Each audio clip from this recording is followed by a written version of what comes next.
Ne var elinde kardeşinle ilgili? Bodrum'da yaşadığı evi buldum. O da alan aileyle kısa bir süre yaşadığı ev. Teoman yok ortada. Bir şey hatırlamıyor demedin mi? Sakin ol biraz. Daha 17 yeni bölümde neler olacak? Deniz Teoman'a neden tokat attı? Geçmişteki yangında neler yaşandı? Aras neden sürekli saçma kararlar veriyor? Hakan'ın yeni planı ne? Ve en önemlisi dizi gerçekten final mi yapacak? Hepiniz videomuza hoş geldiniz. Bu videoda daha 17'nin 12. bölümünde neler olabilir? Dizi bundan sonra nereye doğru gider? Fragmanda dikkat çeken detaylar neler? Hepsini beraber konuşacağız. Aras'ın artık kardeşine kavuşması gerek. Zamanı geldi diyenler videomuzu beğensin. Bakalım kaç kişiyiz? Kim bilir belki senaristler videoyu izlerdi. Artık şu kardeşleri bir araya getirir. Neyse, bütün konuları ele alacağımız detaylı analiz videomuza hep beraber başlayalım. İlk olarak Aras'ın verdiği saçma kararlara ve dizide son zamanlarda beni rahatsız eden bazı mantıksız durumlara bir göz atalım. Aras son bölümde geçmişte yanan eve gitti ve açıkçası sahneyi izlerken insan bir kapıya bak be kardeşim demeden duramıyor. Çünkü eğer Aras o eve normal şekilde kapıdan yaklaşsa ya da birkaç saniye etrafına dikkatlice baksa Teoman'ı ve Hakan'ı görecekti. Ama bizim Aras ne yaptı? Gitti arka taraftaki pencereden bir şey görmeye çalıştı. Ve yine eli boş geri dönecek. Açıkçası burada senaristlerin Aras'ı sürekli gerçeğin etrafında dolaştırmak yerine artık somut bir gelişme vermesi gerekiyor. Çünkü aynı noktaya tekrar tekrar dönmek bir süre sonra meraktan çok sabırsızlık yaratmaya başlıyor. Üstelik yeni bölümde bundan daha ilginç bir karar verecek gibi duruyor. Aras herkesten sakladığı Serhat'ın gerçekleri bildiği meselesini gidip en yanlış kişiye, Hakan'a anlatacak. Fragmanda Hakan'ın Aras'a yardım ediyor gibi görünmesi de zaten burada bir şeylerin ters olduğunu belli ediyor. Burada Hakan'ın yeni bir plan kurduğunu anlamayan yoktur herhalde. Bu plan biraz saçma olabilir ama gerçekleşme ihtimali bence düşük değil. Hakan önce Serhat'ı tehdit ederek ya da onun üzerinde baskı kurarak Aras'ın yanlış bilgiler almasını sağlayabilir. Sonrasında Aras'ı Akkaya ailesinden, özellikle de Teoman'dan uzaklaştıracak yeni bir oyun kurabilir. Bunun en güçlü ihtimali de sahte demir planı. Yani Hakan birini bulup Aras'ın karşısına çıkaracak ve aradığın kardeşim bu diyerek bütün dikkati başka bir yere çevirmeye başlayacak. Böylece Aras kardeşini bulduğunu düşünecek. Teoman'dan uzaklaşacak ve Akkaya ailesinin üzerindeki baskı azalacak. Çünkü haftalardır Aras ve Teoman'ın kardeş olduklarını öğrenmesini bekliyoruz. Tam gerçek ortaya çıkacak derken karşımıza sahte kardeş çıkarırlarsa insanların yeter artık demesi çok normal olur. Ama dizi uzun süre devam etmek istiyorsa büyük sırrı hemen açıklamak yerine yeni engeller çıkarması da şaşırtıcı değil. Aras ve Leyla cephesinde ise işler yine karışık. Son bölümde ikisinin arasının açıldığını gördük. Aras gönderdiği video ile Leyla'ya karşı hislerini bir nebze olsun anlatmaya çalıştı. Ama bu defa karşısına ciddi bir rakip çıkıyor. Doğukan'ın Leyla ile geçmişten gelen bir bağının olması ve Leyla'nın zor zamanlarında onun yanında durması Aras'ı fazlasıyla sinirlendirecek gibi duruyor. Aras zaten kıskançlığını çok iyi saklayabilen biri değil.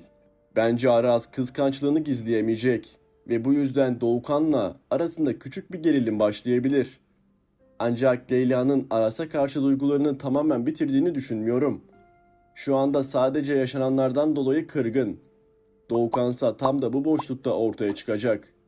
Ben birkaç bölüm içinde Aras ve Leyla'nın tekrar samimi olacağını düşünüyorum. Aras kendisini bu kez daha düzgün ifade ederse aralarındaki buzlar erimeye başlayabilir. Şimdi gelelim geçmişteki yangın ve Teoman'ın travmalarına. Fragmanda gördüğümüz sahnelerden anladığımız kadarıyla geçmişte yaşanan yangının merkezinde Teoman var. Hakan'ın Teoman'a karşı yıllardır taşıdığı öfkenin arkasında da büyük bir ihtimalle bu olay yatıyor. Teoman'ın yangının çıkmasına sebep olduğu ya da en azından Hakan'ın onu bu olaydan sorumlu tuttuğu anlaşılıyor.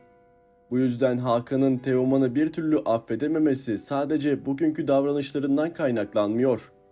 Aralarında yıllardır kapanmayan çok büyük bir yara var.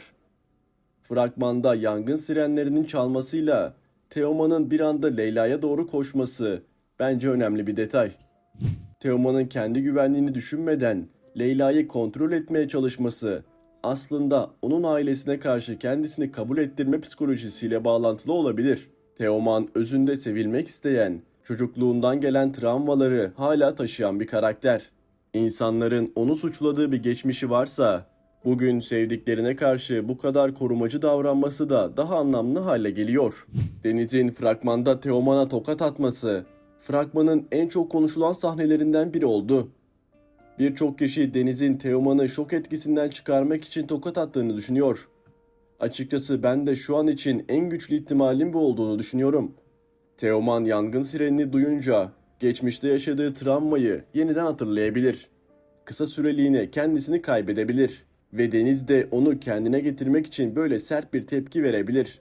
Ancak benim kafama takılan başka bir nokta var. Deniz'in bu olayın içine bu kadar dahil olması biraz garip geliyor. Üstelik fragmandaki yüz ifadesinde sadece endişe değil, hafif de olsa öfke var gibi. Belki Teoman panik halinde Deniz'e ya da çevresindekilere sert davranacak ve Deniz de buna karşılık verecek. Yine de şu an elimizdeki görüntülere bakarsak en mantıklı açıklama Deniz'in Teoman'a yardımcı olmak ve onu yaşadığı şoktan çıkarmak için tokat attığı yönünde. Bu sahne aynı zamanda Deniz ve Teoman arasındaki bağı da güçlendirebilir. Son bahsetmek istediğim biraz dizinin gidişatından ve final söylentilerinden olacak. Daha 17 son bölümlerde bazı mantık hataları, aynı konuların tekrar dönmesi ve olayların gereğinden fazla uzatılması nedeniyle seyircisini biraz kızdırmaya başladı. Özellikle Aras'la Teoman'ın hala birbirlerinin kardeşi olduklarını öğrenmemiş olması artık izleyenleri sabırsızlandırıyor. Aras ve Teoman gerçeği öğrensin, güzel bir yüzleşme izleyelim. Sonra da iki kardeş birlikte hareket ederek Hakan'ın yıllardır kurduğu düzeni yıkmaya başlasın. Ama Aras'ın şu anki gidişatına bakarsak kardeşine biraz daha geç ulaşacak gibi duruyor. Her bölümde gerçeğin kapısına kadar geliyor. Ama kapıyı açmak yerine yan taraftaki pencereye gidiyor. Şaka bir yana dizide gerçekten bir temposuzluk ve bazı konuların gereksiz yere uzatılması durumu var. Eğer senaristler bunu çözer ve olayları biraz daha hızlandırırsa dizinin önünde hala ciddi bir potansiyel var. Üstelik daha 17 yurt dışına da satılmaya başlayan ve yavaş yavaş kendi kitlesini oluşturan bir yapım. Bu yüzden sosyal medyada çıkan final söylentilerini şu aşamada çok ciddiye almamak gerektiğini düşünüyorum. Ama konu bakımından kendisini geliştirir, temposunu yükseltir ve özellikle Aras ve Teoman kardeşlik konusunu doğru şekilde işlerlerse uzun süre ekranlarda kalabilecek bir yapım olabilir. İki kardeşin birbirine alışması, geçmişte yaşananları öğrenmesi, Hakan'la hesaplaşmaları ve aile içindeki dengelerin değişmesi diziyi çok daha farklı bir seviyeye taşıyabilir. Çünkü seyirci artık ipucu değil, biraz sonuç görmek istiyor.